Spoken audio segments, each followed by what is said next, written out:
Hello नमस्कार guys, welcome in our YouTube channel. जैसे previous class में हम पढ़ रहे थे बर्न, आज हम उसी को ही कंटिन्यू करेंगे। प्रीवियस क्लास में हमने देखा था definition, causes and classification of the burn. तो पहले तो हम उसको सिंपली एक बार वापस रिवाइज करते हैं। जैसे हम सबसे पहले देखेंगे डेफिनेशन के अंदर बर्न क्या होता है। बर्न यानी transfer of the energy from the heat sources to the body part. कोई भी हीट सोर्सेज है, जैसे डायरेक्ट फ्लैम है, उससे जो हीट एनर्जी है वो रिलीज होगी और वो वहां से ट्रांसफर हो जाएगी अपनी बॉडी के अंदर। लेकिन वो किस वे के अंदर ट्रांसफर हो रही है, या तो वो कंडक्शन के थ्रू ट्रांसफर होगी या सेकेंडरी आता है इलेक्ट्रोमैग्नेटिक रेडिएशन के थ्रू, और अपनी स्किन पे जाके वो उसके जो स्किन है, स्किन का बैरियर होता है, उसको वो लूज कर देगी और उसके बाद में धीरे धीरे धीरे अपने जो इंटरनल ऑर्गन है उसको भी अफेक्ट कर देती है। इसको अपन बोलते हैं बर्न। देन उसके बाद में हमने देखा था कोजेस ऑफ द बर्न, जिसमें हमने देखा thermal burn, chemical burn, electrical burn, radiation burn and last के अंदर देखा था इनहेलेशन इंजरीज। उसके बाद में हम देखते हैं यहाँ पे classification of the burn. Classification of the burn में स्टार्टिंग के अंदर ना हमने बर्न को देखा था बेस्ड ऑन द डेप्थ, जो टिश्यू है वो कितना डीपली इन्वॉल्व हो रहे हैं उसके बेस पे हमने देखा, जिसमें आता superficial partial burn, then deep partial burn and the full thickness burn. फिर उसी को हम देखते हैं first degree burn, second degree burn, third degree burn and the fourth degree burn, जो हमने पहले की क्लास के अंदर डिस्कशन कर लिया। सेकंड क्लासिफिकेशन हमने देखा था based on the severity. Based on the severity के बेस पे हमने देखा था 3, जो mild burn, moderate burn and the severe burn. And last के अंदर हमने देखा था based on the total body surface area burn injury, जिसमें हमने यहाँ पर अलग अलग मेथड देखे थे। जिसमें सबसे पहले देखा था rule of the 9, second one हमने देखा पामर मेथड, थर्ड वन था land and browser method and last one था जैक्सन मेथड। तो ये जो 4 मेथड से जिसके थ्रू हम जो अपने बॉडी का सरफेस एरिया कितना डैमेज हुआ है उसको परसेंटेज बेस पे हम कैलकुलेट कर सकते हैं। ये हमने कंप्लीटली पढ़ लिया और आज हम पढ़ते हैं pathophysiology of the burn. Pathophysiology of the burn का मतलब क्या है कि जैसे ही हीट एनर्जी है वो अपनी बॉडी को हिट कर रही है अगर बॉडी को अपने को हिट कर रही है, दैट मीन्स स्किन है वो डिसरप्ट हो जाएगी। तो स्किन डिसरप्ट हो रही है और स्किन का जो नॉर्मल फिजियोलॉजी है, फिजियोलॉजी दैट मीन्स फंक्शन, तो वो किस वे के अंदर अल्टर हो रहे हैं या फिर किस वे के अंदर चेंज हो रहे हैं, और उसके साथ साथ में स्किन के साथ साथ में अपनी बॉडी के अंदर और क्या क्या चेंजेस हो रहे हैं बर्न की वजह से, उसको अपन बोलते हैं पैथोफिजियोलॉजी ऑफ द बर्न। इसको हम सिंपली हम क्या करेंगे, स्टार्टिंग के फेजेस के बेस में देखेंगे कि सबसे पहले कौन सी स्ट्रक्चर को अफेक्ट कर रहा है, उसके बाद में कौन सी स्ट्रक्चर को अफेक्ट करेगा, देन हम अगर कौन सी स्ट्रक्चर को अफेक्ट हो रहा है उसके बाद में वो क्या क्या चेंजेस हो रहे हैं उसको कंप्लीटली पढ़ेंगे। अब जो पैथोफिजियोलॉजी ऑफ द बर्न है वो बहुत इंपॉर्टेंट है और इवन इंटरेस्टिंग भी है, इन इम्पोर्टेंट भी है। बहुत बार एग्जाम के अंदर उससे रिलेटेड क्वेश्चंस पूछा भी जाता है, कंपटीशन एग्जाम में भी पूछा जाता है, यूनिवर्सिटी एग्जाम के अंदर तो directly pathophysiology of the burn completely पूछा जाता है। और अगर हमने पैथोफिजियोलॉजी ऑफ द बर्न है पढ़ लिया है, ढंग से पढ़ लिया है, तो उसमें जितने भी सिम्टम्स हैं, कौन कौन से साइन एंड सिम्टम्स होते हैं उसको भी हम देख सकते हैं। उसके साथ साथ में हम उसको कैसे मैनेज कर सकते हैं वो भी कंप्लीटली देखेंगे। तो आज हम देखते हैं पैथोफिजियोलॉजी ऑफ द बर्न। जो पैथोफिजियोलॉजी ऑफ द बर्न में सबसे पहले हम क्या करेंगे, अपनी कोई भी डिजीज कंडीशन हो जाए, अगर हम उसकी पैथोफिजियोलॉजी करते हैं तो सबसे पहले हम उसके मेजर इफेक्ट के अकॉर्डिंग ही हम करेंगे। ऐसा नहीं है कि माइनर इफेक्ट के अकॉर्डिंग हम पैथोफिजियोलॉजी फ्रेम कर रहे हैं, दैट मीन्स मेजर इफेक्ट के अकॉर्डिंग हम पैथोफिजियोलॉजी फ्रेम करेंगे। तो अगर बर्न कंडीशन हो रही है तो अपनी बॉडी के अंदर मेजर बर्न, अब मेजर बर्न का मतलब क्या होता है,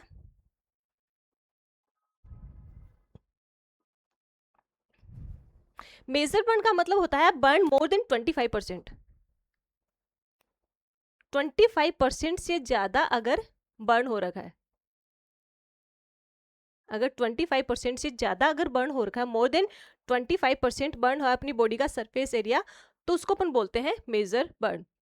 तो अगर मेजर बर्न हुआ है और हम अब यहाँ पर इसके स्टेप वाइज स्टेप देखेंगे, तो अगर बर्न हुआ है तो सबसे पहले तो हम देखते हैं कि अपनी बॉडी का जो प्रोटेक्टिव बैरियर क्या है, स्किन है, दैट मीन्स वो सबसे पहले स्किन को अफेक्ट करेगी।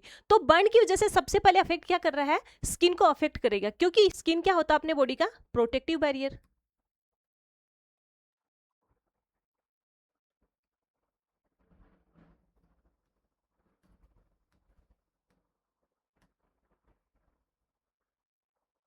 Protective barrier. तो सबसे पहले अपनी स्किन का प्रोटेक्टिव बैरियर है उसको अफेक्ट करेगा, तो जिसको अपन बोलते हैं loss of the skin barrier. जो अपना स्किन का बैरियर है वो लूज हो जाएगा। अगर स्किन का बैरियर लूज हो रहा है दैट मीन्स अपनी बॉडी का जो प्रोटेक्शन है वो लूज होगा। अब अपनी बॉडी है बाहर से जो भी एक्सपोजर हो रहा है उसकी वजह से अपनी बॉडी प्रॉपरली उसको प्रोटेक्ट नहीं कर पा रही है, इंटरनल स्ट्रक्चर को प्रोटेक्ट नहीं कर पा रही है। तो क्या होगा, सबसे पहले अपनी बॉडी के अंदर का इन्फ्लामेशन, क्योंकि किसी भी वजह से कैसी भी तरह की कोई भी इंजरी हो, कहीं पर भी इंजरी हो, तो सबसे पहले इंजरी का दैट मीन्स सेल डैमेज हो रही है। तो अगर सेल डैमेज हो रहा है तो फर्स्ट रिस्पॉन्स आता है इन्फ्लामेटरी रिस्पॉन्स, क्योंकि अगर स्किन बैरियर लॉस हो रहा है दैट मीन्स सेल्स डैमेज हुई हैं। तो सेलुलर डैमेज की वजह से सबसे पहले रिस्पॉन्स आता है अपनी बॉडी के अंदर, वो होता है इन्फ्लामेटरी रिस्पॉन्स। क्योंकि अगर स्किन डैमेज हो रही है तो हम यहाँ पर मेंशन कर सकते हैं सेलुलर डैमेज।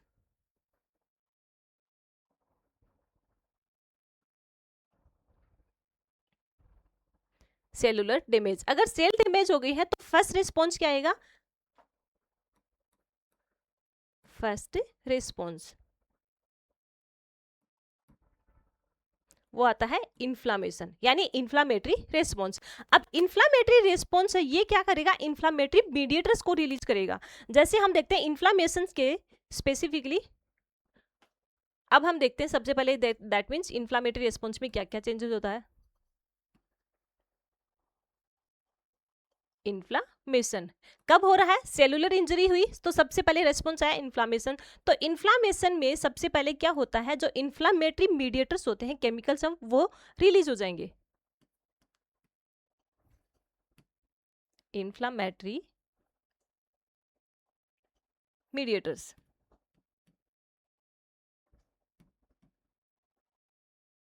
इन्फ्लामेटरी मीडिएटर, और ये क्या करता है अपनी बॉडी के अंदर एक कंपनसेटरी मैकेनिज्म को कोज कर रहा है। कंपनसेटरी मैकेनिज्म का मतलब क्या होता है, अपनी बॉडी है जो भी क्राइसिस कंडीशन है वो अपने बॉडी खुद के लेवल पे उसको डिफेंड करेगी, उसको अपन बोलते हैं कंपनसेटरी मैकेनिज्म।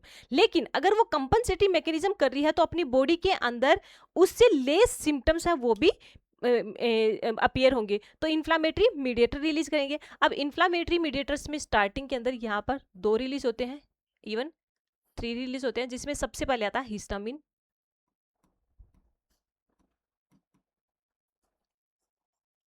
सेकेंड आता है सीरोटोनिन,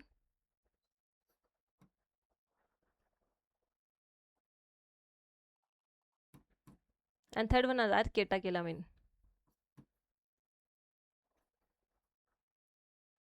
केटाकेलामिन।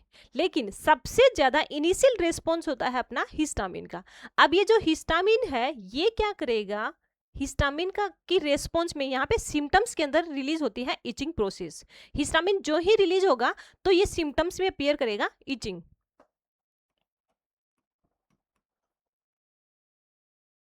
इचिंग को रिलीज करेगा। अब इसके बाद में हम देखते हैं अगर इन्फ्लामेटरी रेस्पॉन्स है तो ये क्या कॉज कर रहा है, कंपनसेटरी मैकेनिज्म,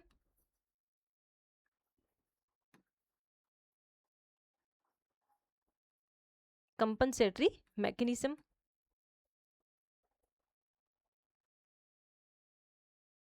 अब कंपनसेटरी मैकेनिज्म में ये क्या करेगा, सबसे पहले तो कंपनसेटरी मैकेनिज्म में कर रहा है तो ये आ रहा है सिंपैथेटिक सिस्टम या फिर सिंपैथेटिक स्टिमुलेशन, यानी अपनी बॉडी का जो ऑटोनोमिक नर्व सिस्टम है उसको स्टिमुलेट करेगा, और उसमें आता है सिंपैथेटिक नर्व स्टिमुलेशन।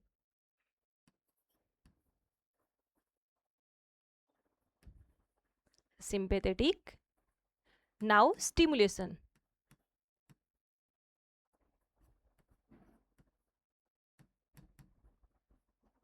और अगर सिंपैथेटिक नर्व स्टिमुलेशन हो रहा है तो ये क्या करेगा, अपने जो बेसिक वाइटल होते हैं उसको वो थोड़ा चेंज कर देगा। तो सबसे पहले इसका मेन रिस्पॉन्स क्यों होता है, क्योंकि अपनी बॉडी कंपनसेट कर रही है और कहीं पर भी इंजरी हो रही है दैट मीन्स उस पर्टिकुलर पार्ट के अंदर एनर्जी की रिक्वायरमेंट ज्यादा है, या फिर हम बोल सकते हैं वहां पे डिमांड ज्यादा है। तो उस डिमांड को फुलफिल करने के लिए अपनी बॉडी के अंदर सिंपैथेटिक नर्व स्टिमुलेशन है या फिर सिंपैथेटिक रेस्पॉन्स है वो एक्टिवेट हो जाएगा। और सिंपैथेटिक रेस्पॉन्स एक्टिवेट हो रहा है तो सबसे पहले क्या करेगा, हार्ट रेट है उसको बढ़ा देगा, कार्डियक आउटपुट को बढ़ा देगा,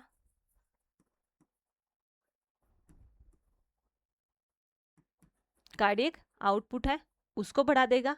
इसके साथ साथ में ही ये जो ब्लड वेसल्स हैं, सिस्टेमिक ब्लड वेसल्स, जो अपनी पूरी बॉडी की सिस्टमेटिक ब्लड वेसल्स हैं उसको वो कॉन्स्ट्रिक्ट कर देगा, systemic blood vessel,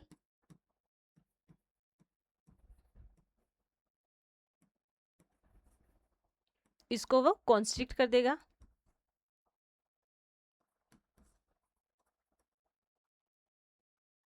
systemic blood vessels को कॉन्स्ट्रिक्ट कर देगा, ये या फिर हम इसको बोल सकते हैं vaso constriction.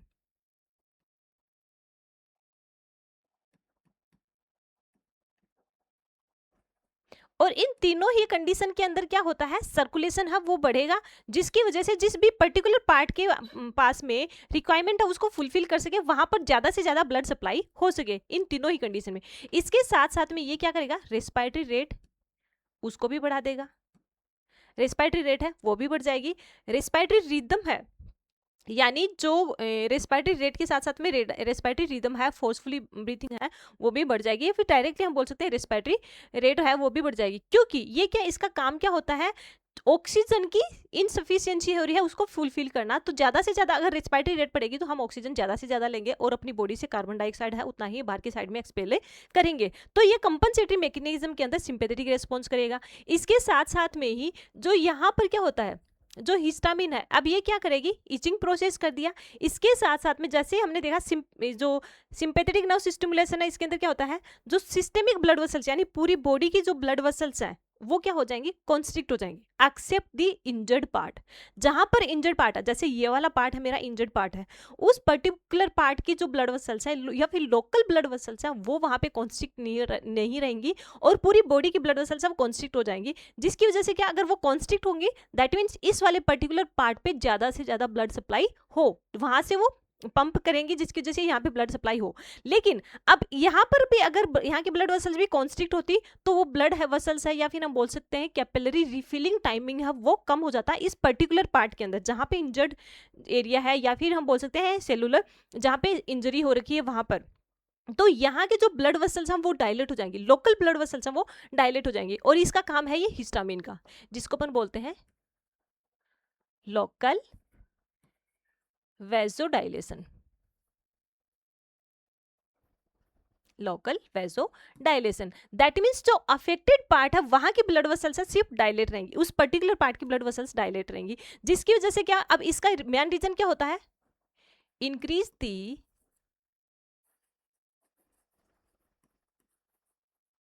Capillary refilling timing,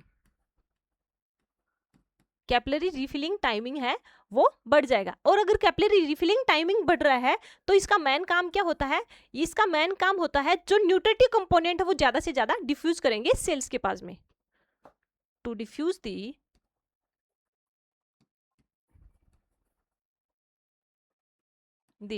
nutritive component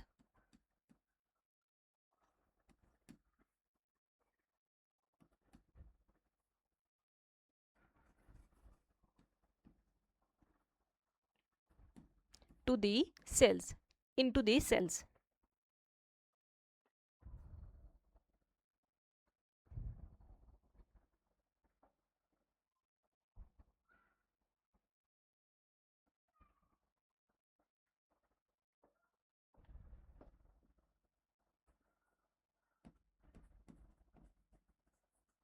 into the cells, दो जो सेल है उसके पास में न्यूट्रिटिव कंपोनेंट है ज्यादा से ज्यादा डिफ्यूज करेगा। तो ये है इन्फ्लामेटरी रेस्पॉन्स के अंदर। और अगर वहां पर अगर डिफ्यूज कर रहा है दैट मीन्स उस पर्टिकुलर पार्ट में क्या होता है, maximum amount of the blood supply उस पर्टिकुलर पार्ट में, यानी इंजर्ड पार्ट है वहां पे ज्यादा से ज्यादा ब्लड सप्लाई हो रही है।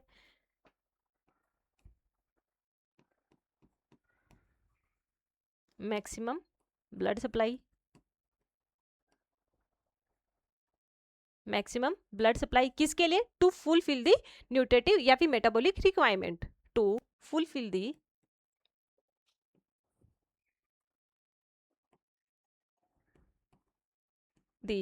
Metabolic requirement.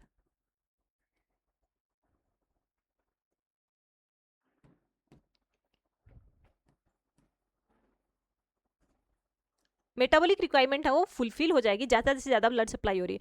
लेकिन अगर ब्लड सप्लाई ज्यादा हो रही है उसकी वजह से सिम्टम्स क्या अपीयर होगा यहाँ पर, जिसको अपन बोलते हैं रेडनेस, रेडनेस। अब देखो इन्फ्लामेटरी रिस्पॉन्स के अंदर हम देखेंगे सिम्टम्स स्पेसिफिकली। सिम्टम्स में सबसे पहले क्या आता है? ईचिंग, ईचिंग प्रोसेस होगा। Secondary redness, redness. Third one आता है वॉर्म, यानी वहां की जो स्किन है, इंजर्ड पार्ट की जो स्किन है जहां से सेलुलर इंजरी हो रही है, वहां की स्किन क्या हो जाएगी? वॉर्म हो जाएगी या फिर गर्म हो जाएगी। देन ये तो स्टार्टिंग के अंदर आते हैं यहाँ पर, और इसके साथ साथ में हम देखते हैं वैसोडाइलेशन। वैसोडाइलेशन क्योंकि ये कहाँ पर हो रही है? इन्फ्लामेटरी रेस्पॉन्स वहीं पर होगा जहां पर इंजरी हो रखी है। ऐसा नहीं कि अपनी पूरी बॉडी के अंदर ही इन्फ्लामेटरी रेस्पॉन्स होगा, उसी पर्टिकुलर पार्ट के अंदर होगा जहां पर इंजरी हो रखी है। तो ये जो सिम्टम्स हैं उसको अपन बोलते हैं इन्फ्लामेटरी रेस्पॉन्स के सिम्टम्स। ये तो इन्फ्लामेटरी रेस्पॉन्स के हैं। कंपनसेटरी मैकेनिज्म के अंदर हार्ट रेट बढ़ेगी, कार्डियक कॉन्ट्रेक्टिलिटी बढ़ रही है तो कार्डियक आउटपुट बढ़ेगा। इसके साथ साथ में वहाँ पूरी बॉडी की जो ब्लड वेसल्स है वो वैसो कॉन्स्ट्रिक्शन हो जाएगी, हार्ट रेट रेस्पिरेटरी रेट है वो बढ़ जाएगी। ये तो है, इसको अपने बोलते हैं इन्फ्लामेटरी रेस्पॉन्स। तो अगर स्किन के अंदर सबसे पहले जो स्किन डैमेज हो रही है तो उसकी वजह से सबसे पहले रेस्पॉन्स क्या आ रहा था? Inflammatory response. अगर इन्फ्लामेटरी रेस्पॉन्स आ रहा था तो उस कंडीशन में क्या होता है? Decrease the immune response. अब अपना इम्यून रिस्पॉन्स अब वो डिक्रीज हो जाएगा। रीजन क्या होता है? क्योंकि इन्फ्लामेटरी रिस्पॉन्स के अंदर जो अपनी बॉडी की मैक्सिमम अमाउंट वहां पे सप्लाई हो रही है, इसके साथ साथ में क्या होता है? बॉडी से प्रोटीन लूज हो रहा है, इलेक्ट्रोलाइट भी लूज हो रही है इन्फ्लामेटरी रेस्पॉन्स में, जो हम आगे बर्न के अंदर देखेंगे। इसके साथ साथ में अगर अपनी बॉडी से प्रोटीन लूज हो रहा है तो भी इफेक्ट कर रहा है। इवन जो WBC होती है, WBC यानी जिसको अपन बोलते हैं व्हाइट ब्लड सेल, तो व्हाइट ब्लड सेल है वहां पर फैगोसाइटोसिस प्रोसेस कर रही है। दैट मीन्स वहां पर क्या करेंगे? फाइट करेंगे अगेंस्ट दी इंजरी या फिर अगेंस्ट दी पैथोजन। जो भी अब कोई भी एंटीजन है अगर अपनी बॉडी के अंदर जा रहा है तो उसको एंटीबॉडी बनने से प्रिवेंट करने के लिए WBC है वो फाइट करती है। तो इन्फ्लामेटरी रेस्पॉन्स में वहां पे फैगोसाइटोसिस प्रोसेस भी होगा, WBC है वो भी फाइट करेंगी, और WBC है वो अपनी बॉडी की इम्यून सेल होती है। तो अगर WBC वो कंटिन्यूसली फाइट कर रही हैं और फाइट करते करते वो डेड हो रही है, उस कंडीशंस में WBC का लेवल भी कम हो जाएगा। अपनी बॉडी के अंदर प्रोटीन है उसका लेवल भी कम हो रहा है, प्रोटीन का डिस्ट्रक्शन भी हो रहा है, एंड प्रोटीन है वो शिफ्ट आउट भी हो जाती है, जो मैं आगे इसी के अंदर बताऊंगी। फ्लूइड एंड इलेक्ट्रोलाइट है वो भी लूज हो रहा है। तो इन तीनों ही कंडीशन की वजह से अपनी बॉडी का जो इम्यून सिस्टम है वो डिक्रीज हो जाता है। अगर इम्यून सिस्टम डिक्रीज हो रहा है उस कंडीशन, अगर अपनी बॉडी के अंदर इम्यून सिस्टम है वो डिक्रीज हो गया है तो अपनी बॉडी है वो मोर ससेप्टेबल हो जाती है फॉर द सेकेंडरी इन्फेक्शन। जो अगर दूसरी इन्फेक्शन है इसके लिए अपनी बॉडी है मोर ससेप्टेबल हो जाएगी। तो हमने देख लिया स्टार्टिंग के अंदर स्किन बैरियर लूज होगा, इसकी वजह से इन्फ्लामेटरी रेस्पॉन्स होगा। अब इन्फ्लामेटरी रेस्पॉन्स में हमने पहले पीछे देखा है कि क्या कैसे कैसे इन्फ्लामेटरी रेस्पॉन्स हो रहा है, क्या क्या वहां पे प्रोसेस हो रहा है, जिसकी वजह से लास्ट के अंदर इम्यून रेस्पॉन्स है वो कॉम्प्रोमाइज हो जाएगा। फिर सेकेंडरी हम देखते हैं मेजर बर्न हो रखा है। अगर कहीं पे भी मेजर बर्न हो रखा है, जैसे किसी बिल्डिंग के अंदर फायर लग गई है, तो अगर फायर लग रही है उस कंडीशन में वहां पर स्मोक होता है या फिर जो हीट होती है वो जो ही हम इनहेल कर रहे हैं, जो जैसे एयर हम इनहेल करेंगे रेस्पिरेशन के अंदर, तो जो स्मोक एंड जो हीट होती है वो अपना जो एयरवे ट्रैक्ट है उसको डैमेज कर देगा। अब एयरवे ट्रैक्ट को डैमेज कर रहा है, जैसे मैं यहीं पे फ्रेम कर देती हूँ, जैसे ये वाला अपना एयरवे ट्रैक्ट है, एयरवे ट्रैक्ट है, ये वाला है ट्रेकिया, ट्रेकिया। अब क्या होता है? एयरवे लाइन के अंदर अपने यहाँ पे प्रेजेंट होती है सीलिया। सीलिया यानी हेयर फॉलिकल्स होते हैं जिनका मूवमेंट कराएगा अपसाइड के अंदर मूव होता है, आउटसाइड के अंदर, यानी उनका मूव करेगा अपसाइड के अंदर अगेन, ना कि लोअर साइड के अंदर। तो वो अपसाइड के अंदर सीलिया प्रेजेंट रहते हैं। सीलिया यानी हेयर फॉलिकल होते हैं। अब इनका नॉर्मली इन सीलिया का काम, और सीलिया क्या बहुत सेंसिटिव होती हैं, बहुत सेंसिटिव सेल्स होती हैं अपनी सीलिया होती है वो, तो इनका मेन काम क्या होता है? जो ही हम इनहेल कर रहे हैं तो इनहेलेशन के साथ में कोई भी डस्ट पार्टिकल है या फिर जो भी डस्ट पार्टिकल होते हैं, जो अपनी या फॉरेन पार्टिकल्स होते हैं, जो ही हम करते हैं तो उसको अपनी रेस्पिरेटरी ट्रैक्ट में नहीं जाने जाता, वहीं पे उसको बैरियर का काम करती है, वहीं पे रोक लेंगी। और इसके साथ साथ में यहाँ पे गोबलेट सेल प्रेजेंट होती है, म्यूकस सेल प्रेजेंट होती है यहाँ पर, और म्यूकस सेल का काम होता है म्यूकस को रिलीज करना। म्यूकस क्या होता है? एक स्टिकी सब्सटेंस होता है जो क्या करेगी, वहां पर जो ही म्यूकस रिलीज होगी, अब उसने क्या किया, जैसे ही डस्ट पार्टिकल आया, अब सीलिया ने यहाँ पे उसको रोक लिया, यहीं पे रोक लिया। अब क्या करेगी, यहाँ से जो गोबलेट सेल है वो आएगी और यहाँ से म्यूकस सिक्रेटिंग सेल्स है वो म्यूकस को रिलीज कर देगी, और म्यूकस ने क्या किया, इसको अनप्लग कर लिया, मतलब अपने पास में उसको रोक लिया। अब यहाँ पर जो ही यहाँ का प्रेशर बढ़ेगा, क्योंकि वहां पे प्लग कर लिया, तो यहाँ पर जो ट्रेकियल रिफ्लेक्सेस हैं वो बढ़ेंगे, और ट्रेकियल रिफ्लेक्सेस की वजह से जैसे स्नीजिंग होती है या फिर कफिंग होती है, तो वो बाहर की साइड में रिफ्लेक्ट आउट हो जाएंगे। जैसे स्नीजिंग, जैसे क्या होता है, कहीं भी आंधी आ जाती है या फिर किस जो डस्ट पार्टिकल होते हैं तो हमें स्नीज आना स्टार्ट हो जाता है।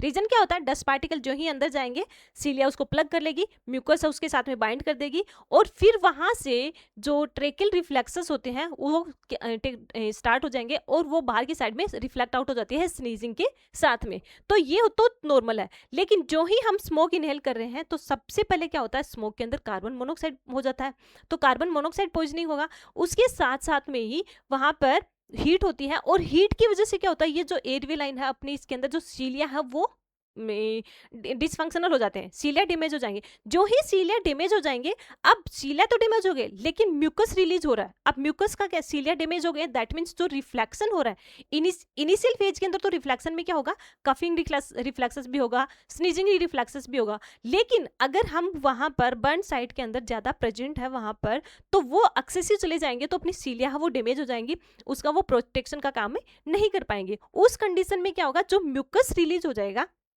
क्योंकि म्यूकस तो रिलीज होगा ही होगा, म्यूकस तो किसी भी वजह से कोई भी अपनी बॉडी के अंदर जो रेस्पिरेटरी ट्रैक्ट के थ्रू जाएगा, तो म्यूकस है वो हाइपर सीक्रेट हो जाती है। तो जो ही म्यूकस रिलीज होगा, अब वो म्यूकस क्या करेगा, यहाँ पर ऑब्स्ट्रक्ट कर देगा एयरवे लाइन को। अब जो रिफ्लेक्सेस की वजह से वो बाहर की साइड में रिफ्लेक्ट आउट नहीं हो पाएगा, और वो ऑब्स्ट्रक्ट कर देगा। पॉसिबल स्मोक इनहेलेशन की वजह से पल्मोनरी ऑब्स्ट्रक्शन हो जाएगा। पल्मोनरी इंडिकेट करता है यहाँ पर अपने रेस्पिरेटरी सिस्टम को, तो ये ऑब्स्ट्रक्ट कर देगा। अब जैसे हमने यहाँ पे देखा, हो सकता है ये आगे जाके ऑब्स्ट्रक्ट कर दे, जो टर्मिनल ब्रांचेस होती हैं इसकी, फर्दर ब्रांचेस होती हैं जहाँ पे एल्वोलाई साथ में रहती है, वहां पर उस पर्टिकुलर पार्ट को भी ऑब्स्ट्रक्ट कर देगा।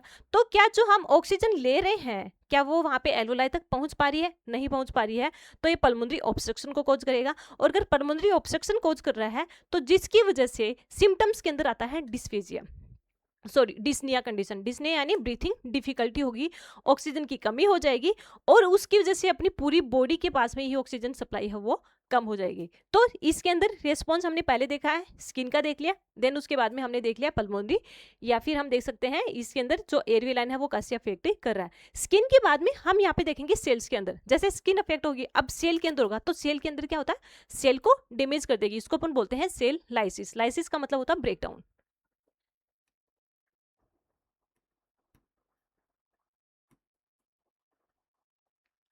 Break down. अब देखो, जैसे हम देखते हैं ये वाली सेल है, ये एक नॉर्मल सेल है, और ये बाहर वाली ये वाली है, ये है इसकी सेल मेम्ब्रेन, सेल मेम्ब्रेन।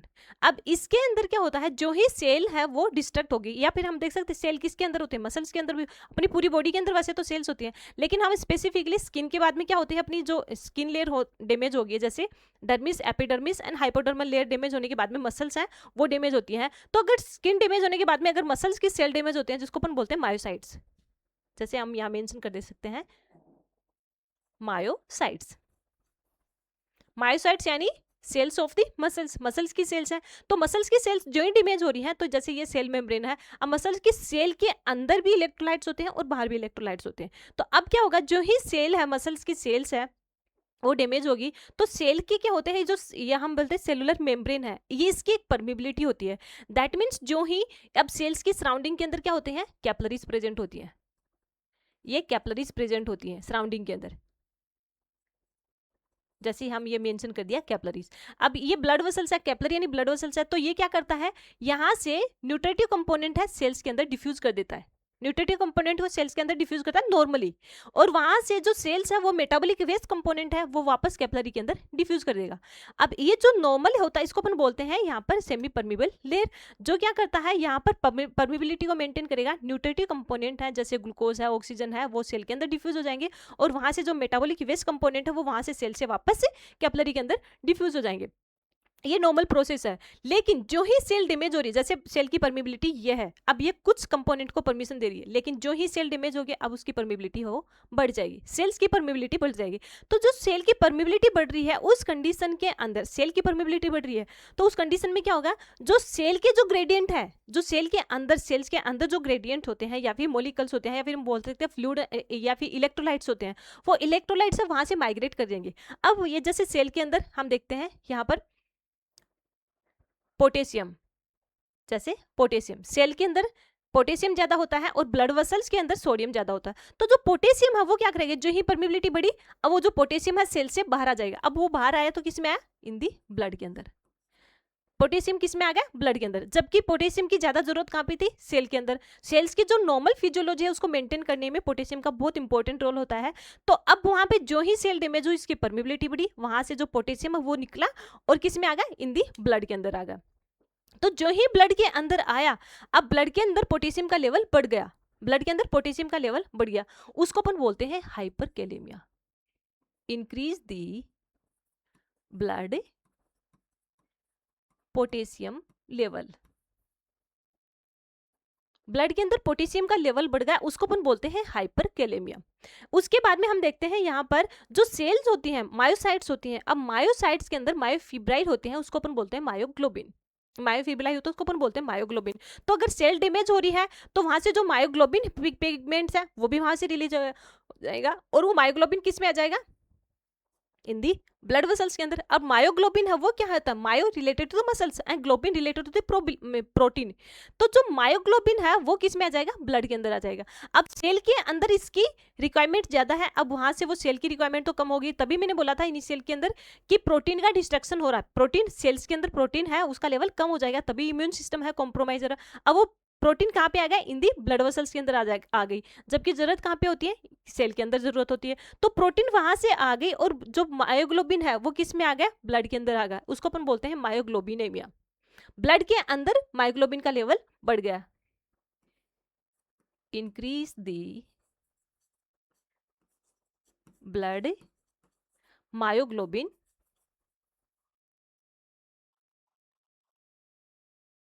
बिन लेवल, मायोग्लोबिन लेवल। तो myo related to the muscles, myo indicate किसको कर रहा है, मसल्स को, एंड ग्लोबिन क्या है यहाँ पर, प्लाज्मा प्रोटीन है एक।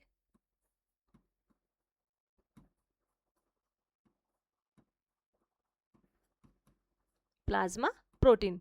तो जो सेल के अंदर मायोग्लोबिन होनी चाहिए थी, अब वो किस में आ गई, ब्लड के अंदर आ गई, और इसी को अपन बोलते हैं increase the blood myoglobin level. अब ब्लड के अंदर मायोग्लोबिन का लेवल है वो बढ़ गया है, और अगर ब्लड के अंदर मायोग्लोबिन का लेवल बढ़ गया है उस कंडीशन में वो जो ब्लड के थ्रू वो जो मायोग्लोबिन है प्रोटीन पार्ट है वो क्या करेगा, वहां से ब्लड के थ्रू किस में जाएगा, रीनल सिस्टम में जाएगा, क्योंकि रीनल सिस्टम का काम क्या है, फिल्ट्रेशन करना, यानी ब्लड के अंदर जो एक्स्ट्रा कंपोनेंट्स होते हैं उसको वहां से हटा देना, जो अपनी बॉडी के लिए हार्मफुल होते हैं, तो वहां से उसको हटा देगा। अब क्या करेगा, फिल्टर करेगा। तो जो मायोग्लोबिन है वो किस पे एक्ट करती है, किस पे आती, किस के अंदर आएगी, ब्लड के थ्रू किडनी के अंदर आएगी, और किडनी के अंदर जो ग्लोमेरुलस होते हैं उसको वो ऑब्स्ट्रक्ट कर देगा, डैमेज कर देगा, जो आगे जाके कोज कर रहा है एक्यूट रीनल फेल्योर, यानी जो रीनल के जो फंक्शन है उसको वो डिसफंक्शनल कर देगा।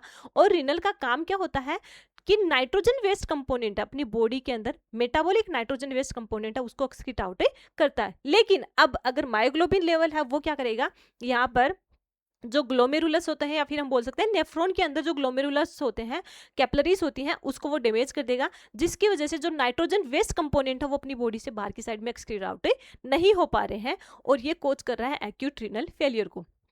तो सेल की वजह से क्या कोज किया यहाँ पे, हाइपरकैलेमिया, यानी पोटेशियम का लेवल ब्लड के अंदर बढ़ गया, मायोग्लोबिन का लेवल ब्लड के अंदर बढ़ गया। ये मायोग्लोबिन लेवल है कहाँ पे जाके, किडनी के अंदर जाके उसको अफेक्ट करेगी। तो हमने 3 कॉन्सेप्ट देख लिए, स्टार्टिंग के अंदर स्किन वाला देखा, देन उसके बाद में हमने इनहेलेशन देखा, smoke inhalation, and third one हमने देखा सेल लाइसिस, यानी सेल के अंदर क्या अफेक्ट हो रहा है।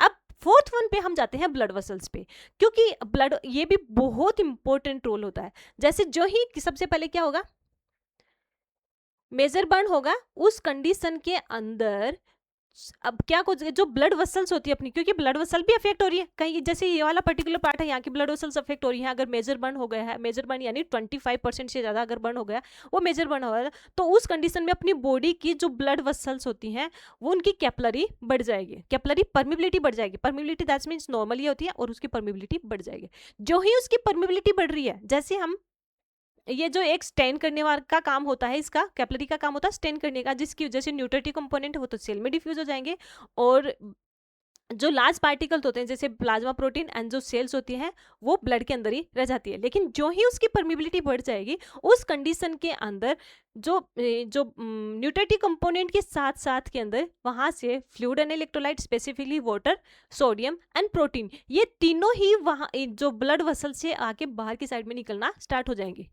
तो ये इंक्रीज कैपिलरी परमिबिलिटी, जो कैपिलरी दैट मीन्स नॉर्मल हम देखते हैं जैसे ये वेन है, वेन आगे जाके किसके साथ में कनेक्ट रहती है, कैपिलरी के अंदर, क्योंकि कैपिलरी होती है यहाँ पे सिंगल एंडोथेलियम लेयर से फॉर्म्ड होती है, इसलिए वो क्या करती है, डिफ्यूजन कैपिलरी के अंदर होता है, और उसके बाद में वो आगे जाके वेन के अंदर हो जाएगी। जैसे हम देखते हैं इसको, ये आर्टरी है, then capillary and the vein.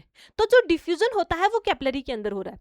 अब जो कैपिलरी के अंदर जो ही उसकी परमिबिलिटी बढ़ गई है, उस कंडीशन में ये क्या करेगा, जो ब्लड के अंदर वाटर आयन थे, इलेक्ट्रोलाइट थे, प्रोटीन है, उसको भी वहां से वो बाहर की साइड में रिलीज कर देगी। अब ये क्या करेगा, यहां से जो बाहर की साइड में रिलीज हो जाएगा।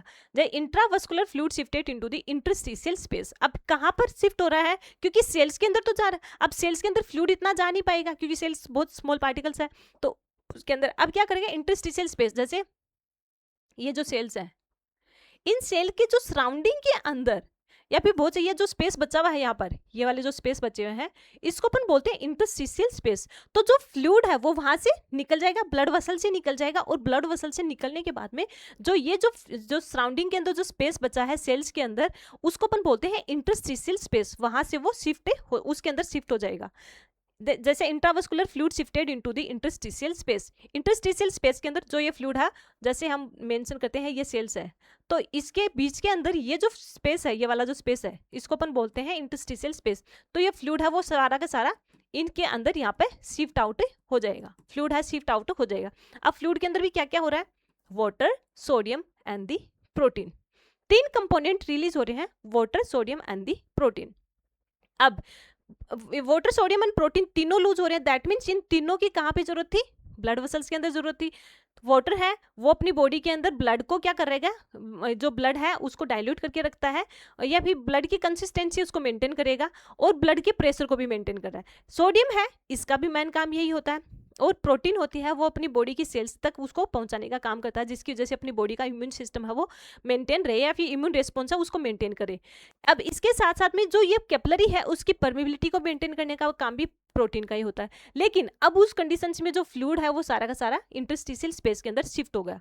अगर ये जो फ्लूइड शिफ्ट हो रहा है, इसकी वजह से क्या होता है, अपनी जिस भी पर्टिकुलर पार्ट के अंदर शिफ्ट हुआ, जैसे इस वाले पर्टिकुलर पार्ट के अंदर ये जो फ्लूइड है वो शिफ्ट हो गया, तो वो फ्लूइड है वो क्या करेगा, स्वेलिंग को कोज करेगा उस पर्टिकुलर पार्ट के अंदर। जैसे हमने देखा था स्टार्टिंग के अंदर कि इन्फ्लामेटरी रिस्पॉन्स के अंदर स्वेलिंग भी होती है, तो वो स्वेलिंग के पीछे रीजन होता है जो फ्लूइड है वो शिफ्ट हो जाता है, और ये फ्लूइड शिफ्ट हो गया वो कोज कर रहा है एडिमा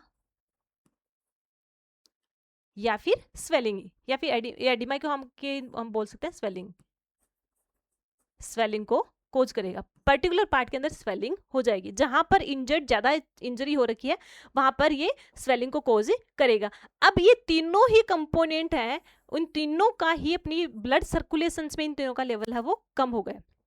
अगर कम हो गया है तो ये क्या कोज कर रहे हैं, हाइपोवोलेमिक शोक। शोक का मतलब होता है insufficiency of the cell, cells के पास में मेटाबॉलिक रिक्वायरमेंट है वो सफिशिएंट अमाउंट के अंदर नहीं पहुंच पा रहा है, उसको अपन बोलते हैं शोक कंडीशन। तो अब क्यों कम कैसे पहुंचेगा, क्योंकि वाटर का कंपोनेंट है जो ब्लड वेसल्स के अंदर था वो ब्लड वेसल्स के अंदर नहीं है, सोडियम भी नहीं है एंड प्रोटीन भी नहीं है। तो इनका काम क्या था ब्लड को लिक्विफाई करना और ब्लड के प्रेशर को मेंटेन करना। अब ब्लड हमने देखा था इन्फ्लामेटरी रिस्पॉन्स के अंदर कि यहाँ पर क्या कोज हो रहा है, वेजो कॉन्स्ट्रिक्शन हो रहा था, ब्लड वेसल्स कॉन्स्ट्रिक्ट तो हो रखी थी, लेकिन उसकी वजह से प्रेशर को मेंटेन किया था। लेकिन अब क्या होता है, फ्लूइड वॉल्यूम कम हो गया, फ्लूइड वॉल्यूम कम हो गया है ब्लड वेसल्स के अंदर, जिसकी वजह से ब्लड प्रेशर कम हो गया, और फ्लूइड वॉल्यूम कम हो रहा है, जिसकी वजह से सेल के पास में मेटाबॉलिक रिक्वायरमेंट फुलफिल नहीं हो पा रही है या फिर इनसफिशिएंट अमाउंट के अंदर पहुंच रही है, उसको अपन बोलते हैं हाइपोवोलेमिक शॉक। तो अब इंट्रावस्कुलर स्पेस को अंदर हम देखेंगे तो कि सबसे पहले तो क्या होगी, कैपिलरी परमिबिलिटी है वो बढ़ गई है। अगर कैपिलरी परमिबिलिटी बढ़ी है, उस कंडीशंस में जो फ्लूइड है वो इंटरस्टिशियल स्पेस के अंदर शिफ्ट हो जाएगा। इंटरस्टिशियल स्पेस के अंदर शिफ्ट हो रहा है जिसमें sodium, protein and the water molecule. तो ब्लड वसल के अंदर, ब्लड वसल्स के अंदर जो फ्लूइड है इनका लेवल कम हो जाएगा, या फिर हम बोल सकते हैं इसको डिक्रीज दी सर्कुलेटरी ब्लड वॉल्यूम, डिक्रीज दी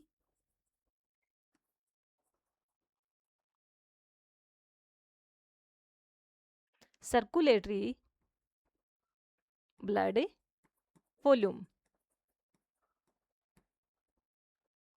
सर्कुलेटरी ब्लड वॉल्यूम है वो कम हो गई है। अगर सर्कुलेटरी ब्लड वॉल्यूम कम हो गई है, इस जिसकी वजह से सफिशिएंट अमाउंट के अंदर न्यूट्रिटिव कंपोनेंट है वो सेल्स के पास में नहीं पहुंच पा रही, इसको अपन बोलते हैं हाइपोवोलेमिक शॉक।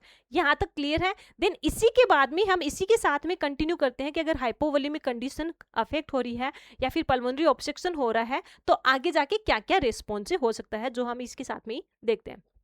जैसे decrease the cardiac output and sympathetic perfusion pressure, decrease the cardiac output and systemic perfusion pressure. जैसे हमने देखा पीछे हाइपोवोलेमिक कंडीशन है, हो गई है। अगर हाइपोवोलेमिक कंडीशन हो रही है यानी सर्कुलेटरी ब्लड वॉल्यूम कम हो रहा है, अगर सर्कुलेटरी ब्लड वॉल्यूम कम हो रहा है तो वो हार्ट है वो ब्लड भी कम पंप कर पाएगा, हार्ट ब्लड भी कम पंप कर पा रहा है, उसको अपन बोलते हैं डिक्रीज द कार्डियक आउटपुट। और अगर कार्डियक आउटपुट कम हो रहा है, और अगर कार्डियक आउटपुट कम हो रहा है, यानी कार्डियक आउटपुट क्या होता है, 1 मिनट के अंदर हार्ट कितना ब्लड पंप कर रहा है उसको अपन बोलते हैं कार्डियक आउटपुट, जो अप्रोक्सीमेटली होता है अपना 5 लीटर। 1 मिनट के अंदर लगभग 5 लीटर है ब्लड है वो हार्ट है वो पंप कर रहा है। लेकिन वो हार्ट के अंदर ब्लड कहाँ से आएगा, जो अपनी ब्लड वसल्स के अंदर होता है, वेन के अंदर हो, तो वो सारा ब्लड हार्ट के अंदर आएगा, फिर वहां से वो लंग्स के अंदर जाके प्योरीफाई होकर ऑक्सीजनेटेड ब्लड है वो लेफ्ट साइड के हार्ट में होते हुए फिर वो अपनी पूरी बॉडी के पास में सप्लाई होता है, जो नॉर्मल फिनोमिना है। लेकिन अब क्या होता है कि जैसे ही जो ब्लड वसल्स है वो उसकी परमिबिलिटी बढ़ गई और जो फ्लूइड है वो शिफ्ट हो गया इन दी इंटरस्टिशियल स्पेस के अंदर, तो वहां से हार्ट के अंदर ब्लड ही, जो सर्कुलेटरी ब्लड वॉल्यूम है वो ही कम पहुंच रही है। अगर सर्कुलेटरी ब्लड वॉल्यूम कम पहुंच रही है तो हार्ट की रिक्वायरमेंट भी फुलफिल नहीं हो पा रही है, उसकी वजह से हार्ट का जो कॉन्ट्रेक्शन है वो भी कम हो जाएगा, कॉन्ट्रेक्टिलिटी है वो भी कम हो जाएगी, और जो सर्कुलेटरी ब्लड वॉल्यूम कम हो रहा है तो डेफिनेटली हार्ट है वो ब्लड भी कम ही पंप कर पाएगा। और अगर हार्ट ब्लड कम पंप कर पा रहा है तो वही जो ब्लड है कहाँ पे जाएगा, अपनी सेल में जाएगा, और सेल्स में क्या होता है, डिफ्यूज हो जाएगा, उसको अपन बोलते हैं सिस्टेमिक। अब डिफ्यूज हो रहा है और एक आता है सिस्टेमिक परफ्यूजन प्रेशर। अब ये जो प्रेशर है ये अप्लाई कौन कर रहा है, हाइड्रोस्टेटिक प्रेशर। यानी जैसे मैं बताती हूँ, जैसे ये अपनी है artery, then capillaries and the vein. अब क्या होता है, न्यूट्रिटिव कंपोनेंट है, जैसे ये आगे है यहाँ पर सेल्स, तो न्यूट्रिटिव कंपोनेंट है सेल के अंदर डिफ्यूज हो रहे हैं, ठीक है। लेकिन डिफ्यूजन का मतलब क्या होता है, हायर प्रेशर से लोअर प्रेशर के अंदर जो या हम बोल सकते हैं केमिकल आयन है वो शिफ्ट आउट हो रहे हैं, उसको अपन बोलते हैं डिफ्यूजन। लेकिन अब क्या होता है कि जो है अब ये ऐसे कैसे जाएगा, ऐसे नहीं जा सकता, लेकिन जब तक उस पर किसी तरह का प्रेशर नहीं हो, क्योंकि जो एक मॉलिक्यूल है वो एक जगह से नहीं हिलेगा जब तक उस पर किसी तरह से पीछे की साइड में कोई पुश आउट प्रेशर नहीं लग पा रहा हो। तो यहाँ पर प्रेशर अप्लाई होता है, वो आता है हाइड्रोस्टेटिक प्रेशर।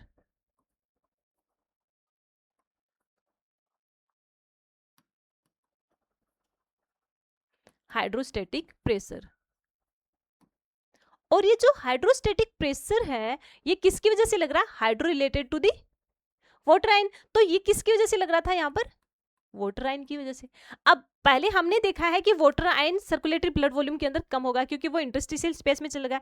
तो अगर इंटरस्टिशियल स्पेस में वाटर आयन शिफ्ट हो गया है तो हाइड्रोस्टेटिक प्रेशर वो भी यहाँ पर कम होगा। अगर हाइड्रोस्टेटिक प्रेशर कम होगा तो जो न्यूट्रिटिव कंपोनेंट है वो सेल के पास में कम डिफ्यूज होंगे, इसी को अपन बोलते हैं डिक्रीज सिस्टमिक परफ्यूजन प्रेशर। क्योंकि परफ्यूजन प्रेशर है वो कम हो जाएगा तो सेल्स के पास में कम पहुंचेगा।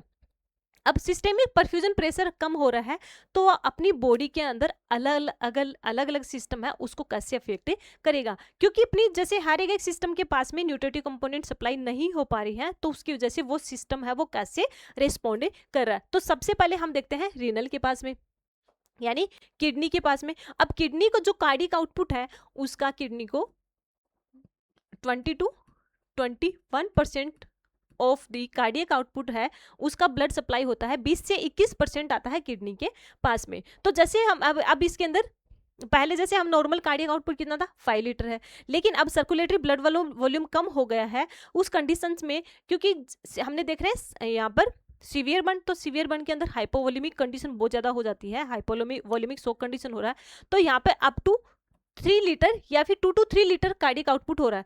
तो 2 to 3 लीटर कार्डियक आउटपुट हो रहा है तो उसका 20 to 21% जाएगा किडनी के पास में। दैट मीन्स उसकी रिक्वायरमेंट तो बढ़ी हुई है लेकिन सप्लाई कम हो रही है, तो सप्लाई कम होगा उसको अपन बोलते हैं रीनल इनसफिशियंसी।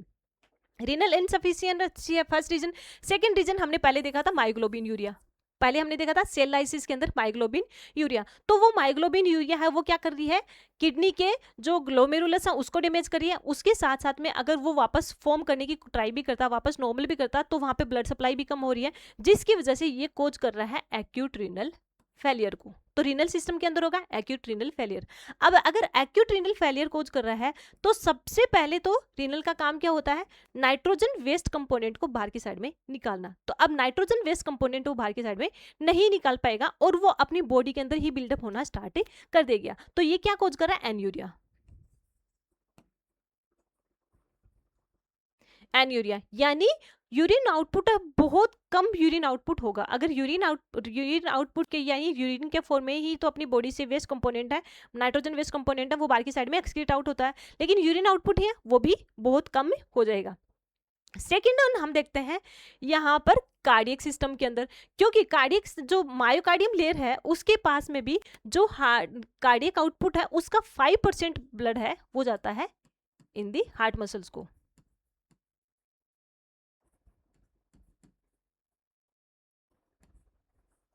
हार्ट मसल के पास में जाता है ब्लड जाएगा 5% ब्लड, 5% ब्लड जाएगा हार्ट की मसल के पास में। तो अगर कार्डियक आउटपुट कम हो रहा है तो हार्ट की मसल के पास में भी ब्लड सप्लाई कम हो रहा है, और हार्ट की मसल का काम क्या होता है, कंटिन्यूअसली कॉन्ट्रेक्शन रिलैक्सेशन, जिसकी वजह से ब्लड को वो पंप कर पाए pulmonary circulation and the systemic circulation दोनों के अंदर।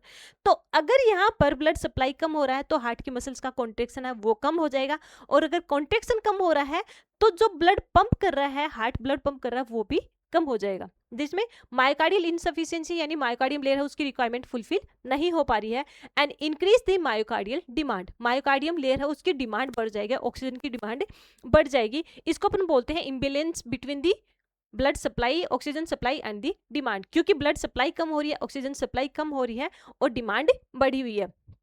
अगर डिमांड बढ़ी हुई है उस कंडीशन में इनिशियली हार्ट क्या करेगा, एक कंपनसेटरी मैकेनिज्म करेगा जिसकी वजह से वो करता है anaerobic metabolism. That means oxygen की अब्सेंस के अंदर मेटाबॉलिज्म कोज करेगा, और अगर ऑक्सीजन की अब्सेंस में कर रहा है तो जो स्टोर्ड ग्लूकोज है उसका ब्रेकडाउन होना स्टार्ट कर देगा। अब स्टोर्ड ग्लूकोज है उसका ब्रेकडाउन हो जाएगा तो जिसकी वजह से ग्लूकोज तो रिलीज होगा, ऑक्सीजन भी रिलीज होगी, ग्लूकोज भी रिलीज हो जाएगा, लेकिन वहां से जो H+ आयन है वो रिलीज होंगे, और वो H+ आयन है, जो H+ आयन है ये काम करते हैं एसिडोसिस का,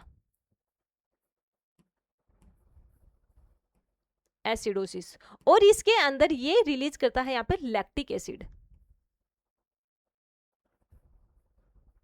लैक्टिक एसिड। और लैक्टिक एसिड का काम क्या होता है, ये क्या इसका मेन काम होता है अपनी जो मसल होती है उसको वो टाइट कर देगा, यानी मसल हाँ उसको थका देता है। और जो कार्डियक मसल होती है, जो स्पेसिफिक मसल्स होती हैं जिसके अंदर इनवॉलंटरी एंड स्ट्रेटेड मसल्स होती हैं, तो जो मायोफिब्राइल होती है, या फिर हम बोल सकते हैं कि जो कार्डियक मसल्स के अंदर जो नर्व फाइबर्स होती हैं मसल के अंदर, उन नर्व फाइबर्स को ये टाइट कर देगा, जिसकी वजह से टाइट यानी थकान हो जाती है, तो उसकी वजह से जो कॉन्ट्रेक्टिलिटी है वो कम हो जाएगी। Then anaerobic metabolism leads to lactic acidosis and decrease the cardiac contractility, क्योंकि अगर lactic acidosis डिपोजिट हो गया तो कार्डियक कॉन्ट्रेक्टिलिटी प्रॉपरली नहीं हो पाएगा, अगर कार्डियक कॉन्ट्रेक्टिलिटी प्रॉपरली नहीं हो पा रहा है तो कार्डियक आउटपुट है वो भी कम हो जाएगा। देन सेकंड नेक्स्ट वन हम देखते हैं पल्मोनरी ऑब्स्ट्रक्शन। हमने पहले देखा पैथोफिजियोलॉजी के अंदर पल्मोनरी ऑब्स्ट्रक्शन हो रहा था एयरवे लाइन के अंदर, तो अगर ऑब्स्ट्रक्शन हो गया leads to hypoventilation and the dyspnoea, जैसे ये यहाँ पर है ब्रोंकस या फिर टर्मिनल ब्रोंक्यूल्स, रेस्पिरेटरी ब्रोंक्यूल्स, और उसके आगे की साइड में ये होती है एल्वोलाई। तो अगर ये एल्वोलाई है, इस एल्वोलाई के अंदर क्या यहाँ से क्या होता है, जैसे ही O2 जाती है एल्वोलाई के अंदर, और एल्वोलाई के सराउंडिंग के अंदर यहाँ पर होती है कैपिलरीज, ये होती है कैपिलरीज। तो क्या करेगा, जैसे कैपिलरीज है, ये जो कैपिलरी है ये क्या करेगा, यहाँ से ये है जैसे ये ब्लड वेसल्स है, ये क्या करती है, कार्बन डाइऑक्साइड लेके आती है और वो यहाँ से डिफ्यूज कर देगी इसके अंदर, कैपिलरी के अंदर, जो अपनी एल्वोलाई उसके अंदर डिफ्यूज कर देगी। जो ऑक्सीजन आती है कैप यहाँ पे एल्वोलाई के अंदर आ जाएगी और वो करती है इसके अंदर डिफ्यूज कर देगी, O2 को डिफ्यूज कर देती है अपनी ब्लड वेसल्स के अंदर। ऐसे ये गैसेस का एक्सचेंज होता है जिसको अपन बोलते हैं वेंटिलेशन। लेकिन अब क्या होगा, यहाँ पर पल्मोनरी ऑब्स्ट्रक्शन हो गया, दैट मीन्स ऑब्स्ट्रक्शन यानी यहाँ पर म्यूकस का सीक्रेशन होगा और म्यूकस ने प्लग कर लिया, जिसको अपन बोलते हैं म्यूकस प्लग।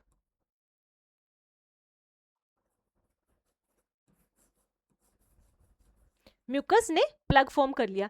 तो अब जो ऑक्सीजन है वो एल्वोलाई तक नहीं पहुंच पा रही है। अगर ऑक्सीजन एल्वोलाई तक नहीं पहुंच पा रही है तो जो कार्बन डाइऑक्साइड है वो भी एल्वोलाई तक, अब यहाँ से डिफ्यूज तो हो जाएगी, पार्शियली डिफ्यूज होगी, कंप्लीटली डिफ्यूज नहीं हो पाएगी। लेकिन जो ऑक्सीजन नहीं जा पा रही है तो कार्बन डाइऑक्साइड भी डिफ्यूज नहीं हो पाएगी, और जिसकी वजह से क्या होगा, ब्लड के अंदर ऑक्सीजन का लेवल है वो तो कम हो जाएगा, जिसको अपन बोलते हैं हाइपोक्सिया। हाइपोक्सिया। और कार्बन डाइऑक्साइड है इसका लेवल बढ़ जाएगा, जिसको अपन बोलते हैं हाइपरकैप्निया।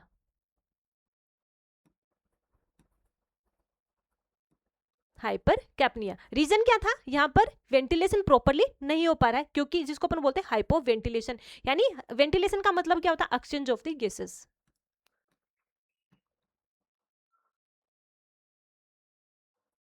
Exchange of the gases, gases का एक्सचेंज होना, इसको अपन बोलते हैं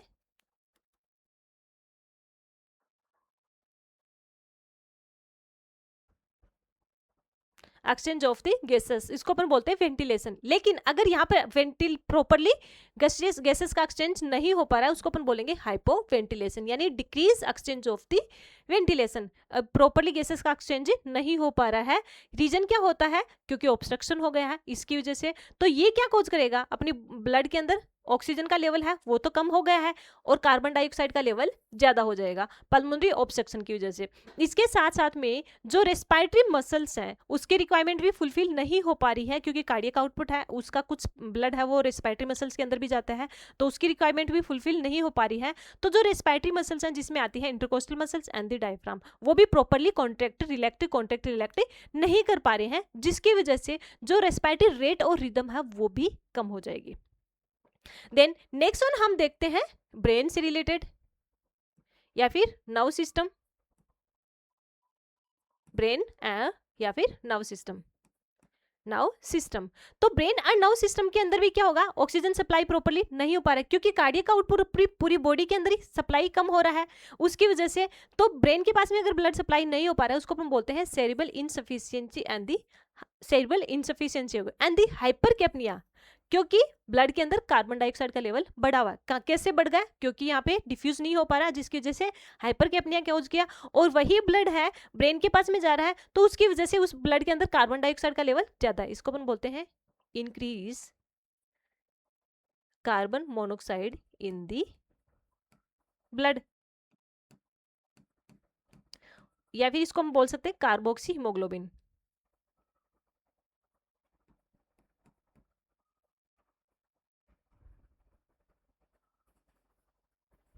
कार्बोक्सी हीमोग्लोबिन। तो ऑक्सीजन का लेवल कम हो गया और कार्बन डाइऑक्साइड है इसका लेवल है ज्यादा हो गया, और कार्बन डाइऑक्साइड का लेवल ज्यादा होता है तो ये सबसे पहले रिस्पॉन्ड करती है, H+ आयन है इसके लेवल को बढ़ा देती है। और H+ आयन अगर बढ़ा हुआ है तो ये कोज कर रहा है मेटाबॉलिक एंड रेस्पिरेटरी एसिडोसिस, दोनों को कोज कर रहा है, लेकिन यहाँ पर रेस्पिरेटरी एसिडोसिस को कोज करेगा क्योंकि कार्बन डाइऑक्साइड का लेवल बढ़ा हुआ है, तो ये कोज कर रहा है रेस्पिरेटरी एसिडोसिस। लेकिन ब्रेन के अंदर हम देखते हैं कार्बन मोनोऑक्साइड का लेवल ज्यादा हो रखा है, और जो ब्रेन की सेल होती हैं वो सबसे ज्यादा सेंसिटिव सेल होती हैं। तो जो सबसे ज्यादा सेंसिटिव सेल होती हैं मतलब वो सबसे ज्यादा ऑक्सीजन की टेंडेंसी और ग्लूकोज की टेंडेंसी रखती हैं।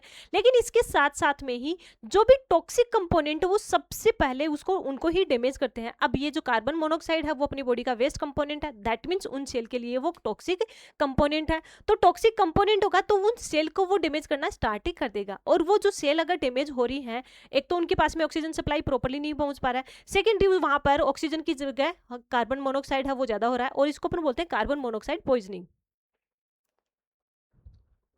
अगर ये पल्मोनरी ऑब्स्ट्रक्शन हो रहा है तो ये आगे जाके कोज कर रहा है carbon monoxide poisoning.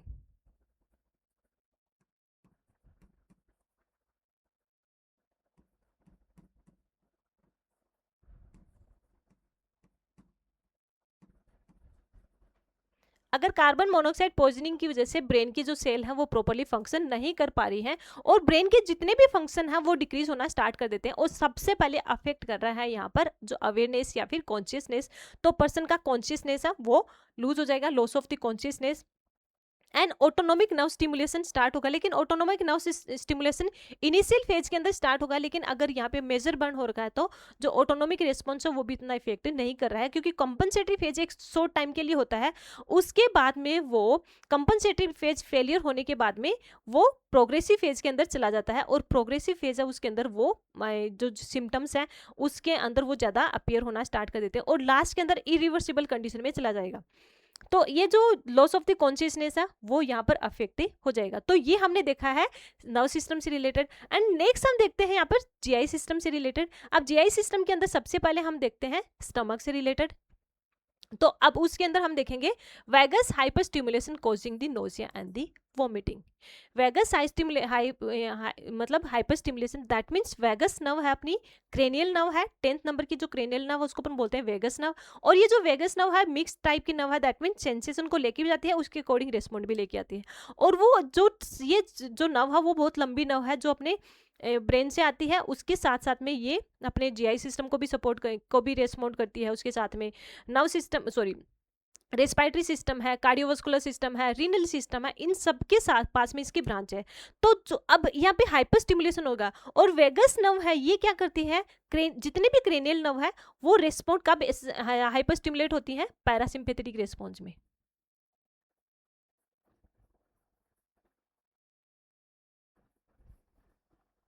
Parasympathetic response, या फिर हम बोल सकते हैं कि जो क्रेनियल नर्व है वो रिस्पॉन्ड क्या करती है, parasympathetic. That means sympathetic response है वो फेलियर होगा, अब वहां पे पैरासिम्पेथेटिक रेस्पॉन्स होगा, तो जो वेगस नर्व है वो हाइपर स्टिमुलेटेड हो जाएगी।